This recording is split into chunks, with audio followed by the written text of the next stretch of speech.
नमस्कार, जय हिंद दोस्तों। आई होप सारे शेयर बढ़िया होंगे। Hello guys and welcome back to the channel. और बीते कुछ दिनों में यार मैं ये वाली वीडियोस नहीं बना पा रहा था जहाँ पे शांति से बैठ के बात कर पाएं। अगर आप लोग रीसेंट वीडियोस मेरी देख रहे होंगे तो उसमें मारुति स्विफ्ट के टेस्ट ड्राइव वीडियो डल चुकी है, 3XO मैंने चला ली है उसकी वीडियो डल चुकी है, और इनफैक्ट बाकी जो शोरूम वॉक अराउंड्स होते हैं वो वीडियोस भी डल चुकी है। सो यहाँ पर आज की वीडियो का मेन टॉपिक ये है कि इन तीनों कार्स के अंदर जो बेस्ट इंजन है आपको किसके अंदर मिलने वाला है। Tata Nexon versus Maruti Brezza versus Mahindra 3XO। और 3XO के अंदर जो इनका TCM PFI वाला इंजन है, मैं इसको इस वीडियो में बोलूंगा लो टर्बो, क्योंकि बार बार TCM PFI बोलना थोड़ा सा टफ हो जाता है। सो लो टर्बो की बात करेंगे, जो कि है छोटे वेरिएंट्स में जो इंजन आ रहा है टर्बो 3XO के अंदर। और जो TGDI वाला है वो तो आपको पता ही है, जो अपर वेरिएंट्स में आ रहा है इसके। सबसे पहले अगर मैं दोस्तों इंजन की बात करूं, इंजन क्यों जरूरी है कार के अंदर। सबसे पहले अगर आप जब कार खरीदने निकलते हो तो यार इंजन ही जज करता है कि कार की माइलेज क्या होगी, कार की परफॉर्मेंस क्या होगी, जो कार के ओवरऑल ड्राइविंग डायनामिक्स हैं वो कैसा प्ले करेंगे अगर आपका इंजन ही उतना पावरफुल नहीं है, या फिर एटलीस्ट वो चीजें आपके लिए नहीं कर रहा है जो आप उस इंजन से चाहते हो। फॉर एग्जाम्पल कुछ लोग चाह सकते हैं कि यार मेरा इंजन मुझे ज्यादा पावर दे, बिल्कुल पीक टॉर्क प्रोड्यूस करके दे, उसका जो PS है काफी सही रहे। कुछ लोगों के लिए इंजन मैटर कर सकता है कि नहीं यार मेरे को तो माइलेज ज्यादा चाहिए, मुझे बहुत ज्यादा भगानी नहीं है, मैं चाहता हूँ कि मेरे इंजन की माइलेज बढ़िया हो। कुछ लोग ये चाह सकते हैं कि यार मेरे इंजन की लाइफ स्पैन ज्यादा हो और जल्दी खराब ना हो, मेरे को फालतू के खर्चे ना पड़े और इंजन ठीक ठाक चले। And I am pretty much sure कि आप लोग इस चीज से वाकिफ हो और इसके बेसिस पर ही आप कार खरीद रहे हो। मैं ये भी कहना चाहूंगा दोस्तों कि ये तीनों कार्स बहुत ज्यादा बेहतरीन बनाई है, खासकर जो महिंद्रा ने अब 3XO बनाई है ना यार, ये डेफिनेटली बाकी सारे जो अपने सेगमेंट में कॉम्पिटिटर्स हैं इसके, चाहे वो ब्रेजा हो, चाहे वो नेक्सॉन हो, चाहे वेन्यू हो, सोनेट हो, फ्रॉन्क्स हो, ये सबको अकेले टारगेट कर रही है। क्योंकि अभी तक क्या चल रहा था कि ब्रेजा की एक अपनी खूबी थी और फ्रॉन्क्स की अपनी खूबी थी, वेन्यू सोनेट की अपनी खूबियां थी और नेक्सॉन की अपनी अलग खूबियां थी। पर महिंद्रा ने एक ऐसी चाल चली है या फिर ऐसा गेम प्लान रचा है कि बेस मॉडल का प्राइस इतना कम रखा जिसकी वजह से लोगों की नजरों में 3XO की इमेज ऊपर चली गई। टर्बो इंजन देने शुरू कर दिए, ठीक है, और थोड़ा सा बूट पे काम करा है, हल्का इन्होंने ग्राउंड क्लियरेंस पे काम करा है, जैसा इन्होंने मार्केटिंग करी है। इसको देखकर अब नेक्सॉन ने भी प्राइसेस कम करे, नए वेरिएंट्स ला रहे हैं, पैनोरामिक सनरूफ इंट्रोड्यूस कर रहे हैं। हालांकि मुझे अभी भी पर्सनली यही लगता है कि यार CSUV जो अपनी कॉम्पैक्ट SUVs होती हैं, इनके अंदर पैनोरामिक सनरूफ को डालना कार की सेफ्टी से खिलवाड़ वाली ही बात हो जाती है। इनफैक्ट अगर ज्यादातर कार्स में आप देखोगे जिनमें पैनोरामिक सनरूफ होती है वो सेफ्टी से खिलवाड़ वाली ही बात है। तो यहाँ पर अगर आप ये सोचते हो कि पैनोरामिक सनरूफ आपके लिए इंपॉर्टेंट है, तो ये भी ध्यान में रखना होगा कि यार कार का जो अप साइड है, जो छत है कार की, वो रूफ उसकी कहीं ना कहीं वीकेंड जरूर होगी। बट ये एक सब्जेक्टिव चीज है क्योंकि लोगों को पसंद है तभी बिक रही है। सो अगर आप पैनोरामिक वाली कार ले रहे हो तो ये फैक्टर सोच समझ कर लेना। अब मैं सबसे पहले बात करने वाला हूँ महिंद्रा 3XO के इंजन की, क्योंकि मैंने इसका लो टर्बो और जो TGDI है दोनों इंजन को ड्राइव कर लिया है। और मैं आपको यहाँ पे बिल्कुल सच बताना चाहूंगा कि जो इसका लो टर्बो है, मुझे इसको चलाने में वाइब्रेशंस फील हुई। फर्स्ट गियर सेकंड गियर में जो गियर लीवर है काफी वाइब्रेट करता है यार। और अच्छी बात ये लगी मुझे कि वो वाइब्रेशन मुझे स्टीयरिंग पे फील नहीं हुई, पर थोड़ा सा मुझे अनकंफर्टेबल और अनोइंग लग रहा था कि यार गियर लीवर पे वाइब्रेशन आ रही है महिंद्रा जैसी कार में।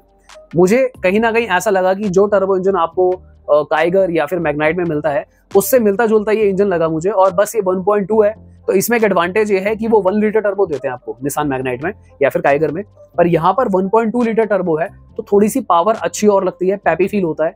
और कहीं ना कहीं हल्का काम उन्होंने ऐसा करा अच्छा कि थर्ड फोर्थ गियर में जाते जाते आपको वाइब्रेशन नहीं फील होगी इतनी। अगर मैं बात करूं माइलेज की, तो डेफिनेटली ये बेस्ट इंजन नहीं है जो आपको बेस्ट माइलेज देगा। आप इस कार से, इस इंजन से पावर, एडवेंचर, थ्रिल, ये सब कुछ एक्सपेक्ट कर सकते हैं। माइलेज आपको सिटी में मिलेगी अराउंड 10 से 12 के बीच में, हाईवे पर 14-15 के आसपास एक्सपेक्ट कर सकते हो, वो भी अगर आप थोड़ा सा धीरे चलाओ। पर मुझे डाउट है कि आप धीरे चलाओगे, क्योंकि यार टर्बो इंजन तो लेता ही वही है जिसको पावर का शौक है। और सिंपल सी बात है दोस्तों, जब हमारी कार के इंजन में पावर होती है ना, और हमने टर्बो इंजन ही लिया था यही चूज करके कि हमें पावर चाहिए, आप नहीं रोक पाओगे अपना पंजा, आप दबाओगे और अपनी कार को डेफिनेटली उड़ाओगे, और उड़ानी भी चाहिए, पर वहां पर आप माइलेज मत एक्सपेक्ट करना। इनफैक्ट जो उनका TGDI वाला इंजन है वो मुझे काफी ज्यादा अच्छा लगा। मुझे सच बताऊं तो जो 3XO का TGDI वाला इंजन है वो मेरे को सोनेट और या फिर अपनी वेन्यू के 1 लीटर टर्बो से ज्यादा पावरफुल और इनफैक्ट ज्यादा स्मूथ भी लगा चलाने में। सो जहां मैंने थोड़ी सी लो टर्बो की इनकी बुराई करी है, वहीं पे मैं TGDI की तारीफ भी करता हूँ कि यार डेफिनेटली उस इंजन में एक अलग बात है। जो एम स्टैलियन जो TGDI इंजन है यार, वो वाकई में काबिल तारीफ काम किया वहां पे। दूसरी साइड में अगर मैं नेक्सॉन को कंपेयर करता हूं वर्सेस 3XO, दोनों ही कार 1.2 लीटर का टर्बो इंजन देती हैं, 3 सिलेंडर इंजन प्रोवाइड करती हैं। सो नेक्सॉन की अपनी अलग खासियतें हैं। देखो सबसे पहले तो नेक्सॉन अपनी लुक में एडवांटेज ले जाती है, क्योंकि अगर आप 3XO को और नेक्सॉन को साथ में खड़ा करोगे तो लुक्स के मामले में कहीं स्टैंड नहीं करती 3XO। यहाँ पर मैं ये नहीं कह रहा कि वो कोई बहुत बेकार कार है, बट ज्यादा अच्छी नेक्सॉन लगती है। हालांकि ये सब्जेक्टिव चीज है, पर मेजॉरिटी ऑफ फीडबैक्स जो हमें हमारे व्यूअर्स से चैनल पे मिलता है कमेंट्स के थ्रू या पोल्स के थ्रू, मैं आपको उसके बेसिस पे बता रहा हूँ। आपको इन दोनों में से किस कार की लुक अच्छी लगती है कमेंट करके जरूर बताइएगा। मुझे दोस्तों कहीं ना कहीं इनके turbo engines nearby same ही लगे, पर अगर मैं इसका TGDI इंजन को कंपेयर करता हूँ नेक्सॉन से, तो मुझे वो एक लेवल अप लगा। नेक्सॉन का इंजन भी काफी अच्छा है, उसमें भी आपको अच्छा मजा आएगा, हाईवे के लिए काफी अच्छी है, 6 गियर मिलते हैं दोनों कार्स के अंदर, तो भगाने में मजा आता है। सो यहाँ पर एक एडवांटेज आपको 3XO में खाली ये मिलती है कि उनका TGDI थोड़ा सा एडवांस लगता है। अगर आप लोअर वेरिएंट्स ले रहे हो तो मैं आपको जो इनका लो टर्बो है 3XO का और वर्सेस नेक्सॉन, सो मुझे वो नियरली सेम ही लगे। उस केस में मुझे नेक्सॉन ज्यादा अच्छा लगा अगर मैं इसके लो टर्बो को कंपेयर करूं वर्सेस नेक्सॉन। मैं आपको बिल्कुल सच बता रहा हूं, जो गियर शिफ्टिंग का रिस्पॉन्स है, जो गियर लीवर को शिफ्ट करते टाइम 1 से 2 पे जो डिले आता है, वो मुझे ऑलमोस्ट सेम लगा नेक्सॉन वर्सेस 3XO। तो यहाँ पर मुझे कोई मेजर डिफरेंस नहीं लगा। मैं ये रेकमेंड करूंगा यार कि अगर आप बेस मॉडल या उससे एक ऊपर वाला लेना चाहते हो तो नेक्सॉन और 3XO में आप कोई भी कार ले सकते हो। हालांकि आने वाले दिनों में, क्योंकि अब जब सेल्स रिपोर्ट आएगी तो पता चलेगा कि एक्चुअली में क्या 3XO नेक्सॉन को बीट कर रही है या फिर नहीं कर रही है। क्योंकि लास्ट मंथ आपने हमारी वीडियो देखी होगी, भाई नेक्सॉन की सेल्स काफी ज्यादा ड्रॉप हो गई थी। अब इन दोनों की लड़ाई में ना ब्रेजा को खास फर्क नहीं पड़ रहा है, क्योंकि ब्रेजा एक डिफरेंट पर्पस सॉल्व कर रही है ऑल टुगेदर, इसलिए पिछले 3 महीने से ब्रेजा टॉपर जा रही है। पर मैं एक बात साफ साफ क्लियर कर दूं, मुझे ब्रेजा अच्छी लगती है क्योंकि उसमें N इंजन आता है, टर्बो नहीं आता है, उसके काफी ज्यादा फायदे हैं। पर अब वो कहीं ना कहीं कंज्यूमर्स की आंखों में खटकने भी लगी है। यार आप ये देखो, वो अकेली कार ऐसी बची है जो 6 एयरबैग्स नहीं देती, अकेली कार ऐसी बची है जिसके इंटीरियर सबसे कम प्रीमियम है। सारी कंपनीज के इंटीरियर्स ऑलमोस्ट गेम अप हो चुके हैं। महिंद्रा ने भी काफी इंप्रूव कर लिए। मैं खुद जाकर शोरूम में देख कर आया हूँ, चला कर आया हूँ कार को, अच्छी लगते हैं इंटीरियर्स यार। पर वहीं पे कंपैरेटिवली जो मारुति के इंटीरियर्स हैं वो थोड़े से काम चलाऊ चल रहे हैं। चलो इंटीरियर्स में भी लोग मैनेज कर रहे हैं यार, आप कम से कम बेस मॉडल से 6 एयरबैग तो दो। आप 9.5 लाख रुपए ले रहे हो अगर बेस मॉडल के ब्रेजा के, आप 6 एयरबैग नहीं दे रहे तो एक बहुत ज्यादा गलत बात है। बाकी कंपनीज बेस मॉडल से आपको क्या क्या ऑफर कर रही हैं यार। 3XO में खासकर आप ये देखो, डिजिटल इंस्ट्रूमेंट क्लस्टर डाला हुआ है, 60/40 स्प्लिट सीट्स डाली हुई हैं, स्टीयरिंग के मोड्स डाले हुए हैं, 4 डिस्क ब्रेक्स कर दिए। यहाँ पर तो भाई इतनी एडवांस चीजें मिल रही हैं, और अपनी ब्रेजा के अंदर बेसिक नेसेसिटी फुलफिल नहीं हो रही कि भाई कंज्यूमर की सिक्योरिटी के लिए 6 एयरबैग डाल दो। मारुति को पता नहीं क्या लग रहा है कि 6 एयरबैग दे रहे हैं कि हम भाई 6 स्पीकर विद एम्पलीफायर लगा रहे हैं। भाई कंज्यूमर क्या करेगा, गाने थोड़ी सुनने लग जाएगा तुम्हारे एयरबैग से। सेफ्टी पर्पस के अकॉर्डिंगली तो देना पड़ेगा, वरना भाई बिल्कुल मट्टी पलित हो जाएगी ब्रेजा की। मुझे कहीं ना कहीं ये भी लगता है कि शायद कंज्यूमर बाद में भी ब्रेजा ही लेता रहेगा, क्योंकि भाई उसकी गेम अलग चल रही है, उसकी रीसेल फैक्टर आ जाते हैं, अच्छी मिल जाती है। या फिर अगर हम बात करें जो इंजन की लाइफ है वो अच्छा है, क्योंकि 1.5 लीटर है, बहुत ज्यादा पावरफुल भी नहीं है और कम भी नहीं है, हर जगह अच्छा परफॉर्म कर रहा है। कुछ ऐसे फैक्टर्स है जो मारुति डेफिनेटली दे रहा है, अपनी लेगेसी दे रहा है कि भाई सर्विस नेटवर्क है हमारा, हमारे चार्जेस वगैरह कम है। पर यार कई बार ना एक ऐसा वक्त जरूर आता है सोसाइटी के अंदर जब बदलाव होता है, कहीं ना कहीं ऐसा एक बार को ना लोग मैनेज करने लगेंगे आने वाले दिनों में। क्योंकि देखो, या तो ना और भी कंपनीज हो जो मारुति जैसा बिहेवियर लेकर चल रही है। अब मारुति अकेली ऐसी कंपनी बची है जो ये चीजें कर रही है। सारी कंपनीज ने, सारे ब्रांड्स ने अपने आप को इन चीजों में अपग्रेड करा है। अब Hyundai के पास भी 6 एयरबैग्स आ रहे हैं बेस मॉडल से, डिजिटल इंस्ट्रूमेंट क्लस्टर में मूव हो रहे हैं वो लोग, ठीक है। टाटा मूव हो चुका है, महिंद्रा मूव हो चुकी है, सारे मेजर प्लेयर मूव हो गए। अब थोड़ा सा ना ये पुराने जमाने के लाला टाइप चीजें ना, तो होंडा में भी थोड़ी चल रही है। होंडा भी अभी भी थोड़ा सा वैसा ही, उतने जल्दी चेंजेस नहीं कर रही है जितने जल्दी उन्हें करने चाहिए।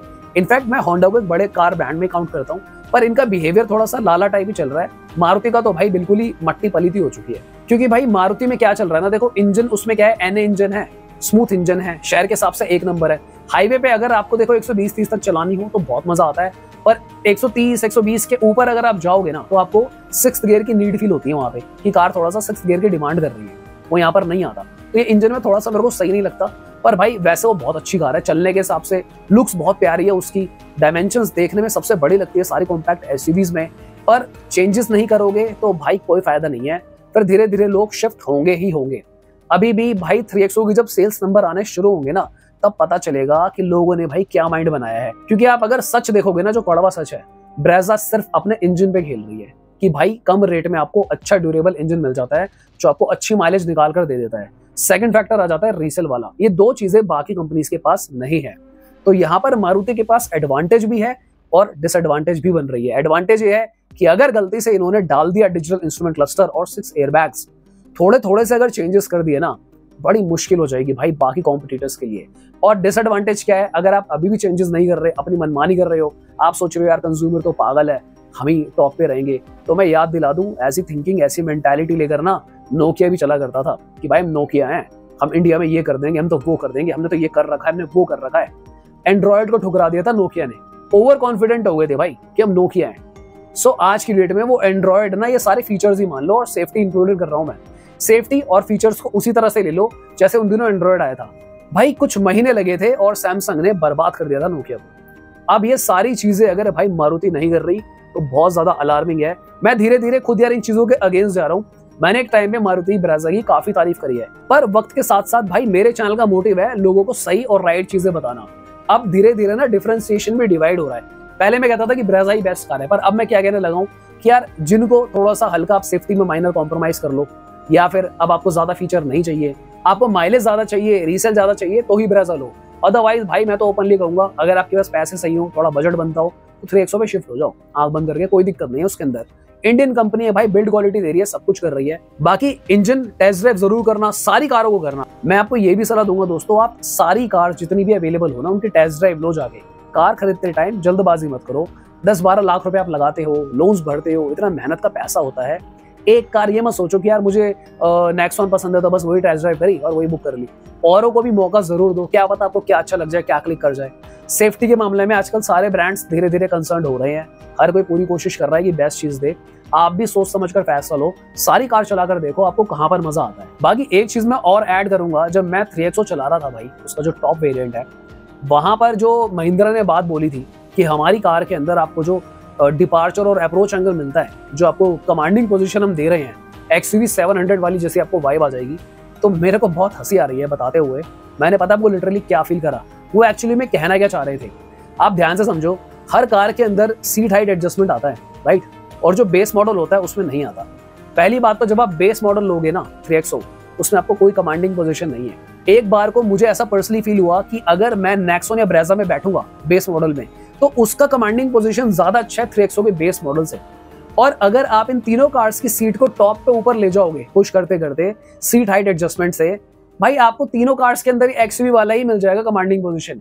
क्योंकि जब आप ऑलरेडी एक कॉम्पैक्ट SUV में बैठ के अपनी सीट के लेवल को ऊपर कर रहे हो, तो आप जो मिड साइज SUV होती है, फॉर एग्जाम्पल XUV 700 ही ले लो, तो उसके बेस मॉडल की सीटिंग पोजीशन तक तो पहुंच ही जाओगे। सीट तो ऊपर कर ही रहे हो ना आप, तो जब आप सीट ऊपर करोगे तो विजिबिलिटी और कमांडिंग पोजीशन जो एंगल्स है व्यू के, वो तो चेंज होंगे ही। So this is not a feature guys, this is just a gimmick, एक माइंड गेम है, एक ऐसी बात पकड़ी उन्होंने कि हम बोल सकते हैं इसको। तो यहाँ पर R&D कार के अंदर कम हुई है और ज्ञान देने में ज्यादा करी महिंद्रा ने कि ऐसा भी बोल देंगे तो अच्छा इंपैक्ट रहेगा। वही ट्रिक है जो इन्होंने वहां पर लगाई कि कार की ग्राउंड क्लियरेंस अब हमारी बढ़ गई है। बड़ी किसकी है, जहां पर आपको 17 इंचेस के टायर्स मिल रहे हैं, बाकी वेरिएंट्स की तो सेम ही है ऑलमोस्ट यार। तो ये कुछ चीजें इन्होंने वो दिमाग से बोली, बूट स्पेस वाली बात हो गई कि ऐसे वैसे करके रख लोगे। इनको खुद बाद में समझ में आया कि अगर हम लगेज को अलग अलग स्टाइल से घुसाएं रादर देन सीधा सीधा, तो एक तरह से हम उसे बड़ा काउंट कर सकते हैं।